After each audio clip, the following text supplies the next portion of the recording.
Assalamualaikum warahmatullahi wabarakatuh. Saya Nurfa Natasha dengan NIM 2005908 dari Prodi S1 Manajemen.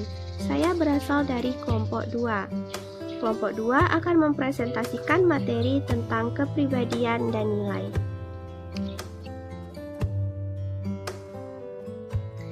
Indikator pertama, definisi kepribadian dan mengukur kepribadian.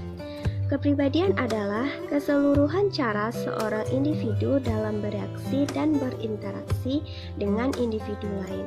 Menurut Gordon Allport, organisasi dinamis dalam individu dari sistem psikofisik yang menentukan penyesuaian uniknya terhadap lingkungannya. Mengukur kepribadian. Yang pertama, membantu dalam keputusan perekrutan. Yang kedua, metode yang paling umum digunakan adalah survei pelaporan diri. Dan yang ketiga, survei peringkat pengamat. Memberikan penilaian kepribadian yang independen seringkali merupakan prediktor yang lebih baik. Berikutnya yaitu faktor penentu kepribadian. Ada dua, yaitu faktor keturunan dan faktor lingkungan. Keturunan merujuk pada faktor genetika seorang individu. Terdapat 3 dasar penelitian berbeda yang menyatakan bahwa faktor keturunan sangat berperan penting dalam pembentukan kepribadian seseorang. Dasar pertama berfokus pada penyokong genetis dari perilaku dan temperamen anak-anak. Dasar kedua berfokus pada anak-anak kembar yang dipisahkan sejak lahir. Dan dasar ketiga meneliti konsistensi kepuasan kerja dari waktu ke waktu dan dalam berbagai situasi. Berikutnya adalah faktor lingkungan. Faktor lain yang memberikan pengaruh cukup besar terhadap pembentukan kepribadian adalah lingkungan di mana seseorang tumbuh dan dibesarkan, norma dalam keluarga, teman, dan kelompok sosial, dan pengaruh-pengaruh lain yang seorang manusia dapat alami. Kerangka tipe Myers-Briggs serta kekuatan dan kelemahannya. Indikator tipe Myers-Briggs adalah instrumen yang paling banyak digunakan di dunia. Peserta diklasifikasikan pada 4 sumbu untuk menentukan 1 dari 16 kemungkinan tipe kepribadian. Adapun kekuatan dari indikator tipe Myers-Briggs ini yaitu yang pertama dirancang untuk mengimplementasikan teori. Yang kedua, berdasarkan teori ada hubungan khusus antar skala yang nantinya akan mengantarkan pada penjelasan tentang 16 tipe karakteristik kepribadian. Yang ketiga, deskripsi tipe-tipe dan teorinya sebenarnya sudah dapat dijelaskan dalam kerangka perkembangan manusia seumur hidupnya. Yang keempat, skala ini memperhatikan fungsi dasar manusia yaitu persepsi judgment yang selalu ada di perilaku manusia sehingga sangat bermanfaat apabila digunakan dalam kehidupan sehari-hari. Yang kelima, hasil dari Myers-Briggs Theory Indicator atau MBTI tidak bersifat menilai sehingga tidak ada yang baik dan buruknya. Kelemahan dari teori tipe Myers-Briggs yaitu teori ini kurang memperhatikan adanya perbedaan individu sehingga akan mempengaruhi hasil tes MBTI. Kedua, walaupun teori ini bertahan lama, namun validitas dari tes MBTI masih perlu dipertanyakan. Yang ketiga, hasil tes dari MBTI bersifat statis, hanya berorientasi pada hasil dari tes MBTI tersebut. Selanjutnya, mengidentifikasi ciri utama dalam model kepribadian 5 besar. Pertama, open to experience, terbuka terhadap hal-hal baru. Dimensi kepribadian ini mengelompokkan individu berdasarkan ketertarikannya terhadap hal-hal baru dan keinginan untuk mengetahui dan mempelajari sesuatu hal yang baru. Kedua, conscientiousness, sifat berhati-hati. Individu yang memiliki dimensi kepribadian ini cenderung lebih berhati-hati dalam melakukan suatu tindakan ataupun penuh pertimbangan dalam mengambil sebuah keputusan. Individu yang memiliki dimensi kepribadian ini juga memiliki disiplin yang tinggi dan dapat dipercaya. Yang ketiga, extraversion atau ekstraversi, di mana dimensi kepribadian ini berkaitan dengan tingkat kenyamanan seseorang dalam berinteraksi dengan orang lain. Yang keempat, equilibrium, mudah akur atau mudah bersepakat. Individu yang memiliki dimensi kepribadian ini cenderung lebih patuh kepada individu lainnya dan memiliki kepribadian yang ingin menghindari konflik. Kelima, neurotics atau neurotisme adalah dimensi kepribadian yang menilai kemampuan seseorang dalam menahan tekanan atau stres. Sekian dari saya, materi selanjutnya akan disampaikan oleh teman saya berikutnya. Assalamualaikum warahmatullahi wabarakatuh. Ciri utama adalah model kepribadian 5 besar. 1. Openness to experience atau terbuka terhadap hal-hal baru. Dimensi kepribadian openness to experience ini mengelompokkan individu berdasarkan ketertarikannya terhadap hal yang baru dan berkeinginan untuk mengetahui serta mempelajari sesuatu yang baru. Karakteristik positif pada individu memiliki dimensi ini itu cenderung lebih kreatif, imajinatif, intelektual, penasaran, dan berpikiran luas. Sifat kebalikan dari openness to experience ini adalah individu yang cenderung konvensional dan nyaman terhadap hal yang telah ada serta akan menimbulkan kegelisahan jika diberi tugas-tugas baru. Yang kedua, conscientiousness atau sifat berhati-hati. Individu yang memiliki dimensi kepribadian conscientiousness ini cenderung lebih berhati-hati dalam melakukan suatu tindakan ataupun penuh pertimbangan dalam mengambil sebuah keputusan. Mereka juga memiliki disiplin yang tinggi dan dapat dipercaya. Karakteristik positif pada dimensi ini adalah dapat diandalkan, bertanggung jawab, tekun, dan berorientasi pada pencapaian. Kebalikan dari sifat conscientiousness ini adalah yaitu individu yang cenderung kurang bertanggung jawab, terburu-buru, tidak teratur, dan kurang dapat diandalkan dalam melakukan suatu pekerjaan. Yang ketiga, extraversion atau ekstraversi. Dimensi kepribadian ekstraversi ini berkaitan dengan tingkat kenyamanan seseorang dalam berinteraksi dengan orang lain. Karakteristik positif individu ekstraversi ini adalah senang bergaul, mudah bersosialisasi, hidup berkelompok, dan tegas. Sebaliknya, individu yang introversi, kebalikan dari ekstraversi, adalah mereka yang pemalu, suka menyendiri, penakut, dan pendiam. Yang keempat, agreeableness atau mudah akur atau mudah bersepakat. Individu yang berdimensi agreeableness ini cenderung lebih patuh dengan individu lainnya yang memiliki kepribadian yang ingin menghindari sebuah konflik. Karakteristik positifnya adalah kooperatif atau dapat bekerja sama, penuh kepercayaan, bersifat baik, hangat, dan berhati lembut, serta suka menolong sesama. Yang kelima, neuroticism atau neurotisme adalah dimensi kepribadian yang menilai kemampuan seseorang dalam menahan tekanan atau stres. Karakteristik positif dari neuroticism ini disebut dengan emotional stability.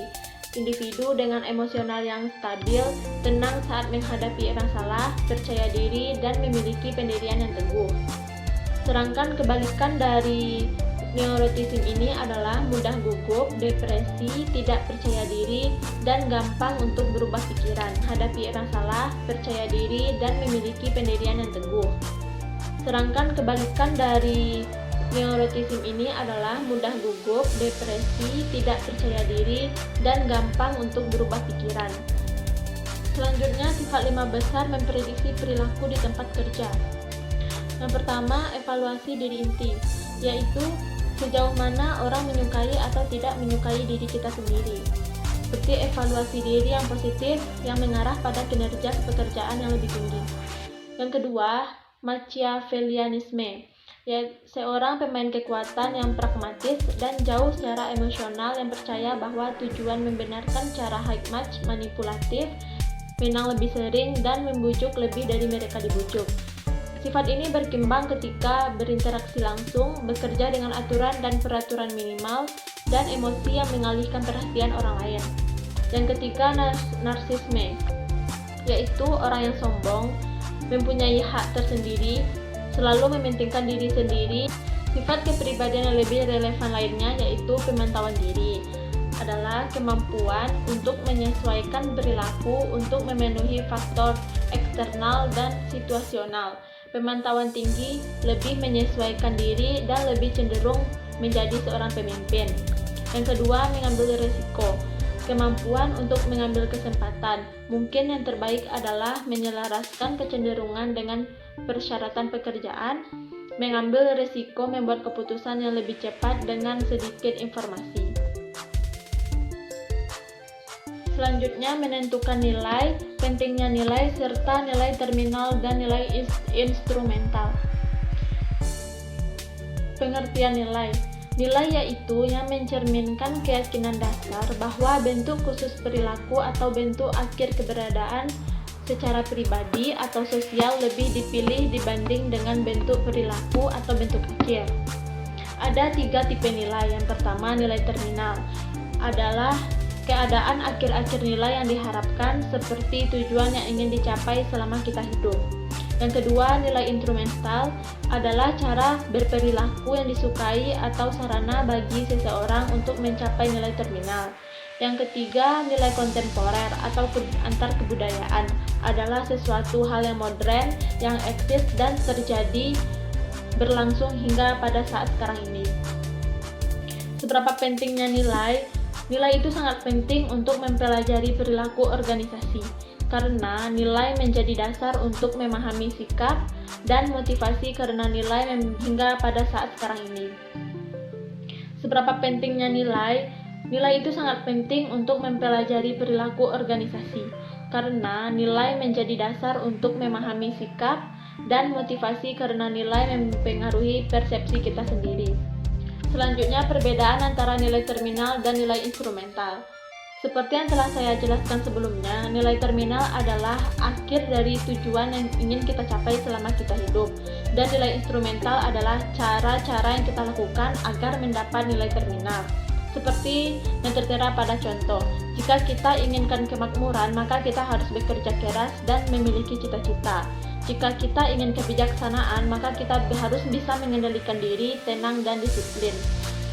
Dan jika kita ingin naik haji, maka kita harus rajin menabung, ibadah, dan bekerja keras. Jika kita ingin sehat, maka kita harus rajin olahraga, mengatur pola makan, mengatur waktu, dan menjaga kebersihan hidup. Jika kita inginkan perdamaian, maka kita harus hidup sesuai dengan aturan, dan kita harus bisa mengendalikan diri kita sendiri. Berikut adalah tabel contoh dari perbandingan antara nilai terminal dan nilai instrumental. Sebuah penelitian melakukan perbandingan terhadap manajer perusahaan, serikat kerja, anggota aktivis masyarakat. Meski 3 kelompok tersebut memiliki hubungan yang saling melengkapi, tetapi dalam 3 kelompok tersebut itu terdapat perbedaan yang sangat signifikan. Di sini saya akan menjelaskan sedikit perbedaannya di mana. Pada kelompok manajer perusahaan, jika kita ingin hormat diri, maka kita harus bersikap jujur. Jika kita ingin keluarga aman, maka kita harus bertanggung jawab. Jika kita ingin kebebasan, maka kita harus pandai cakap sebagai manajer. Jika kita ingin dalam perusahaan sebagai manajer kita itu berprestasi, maka kita harus ambisius terhadap semua orang ataupun karyawan.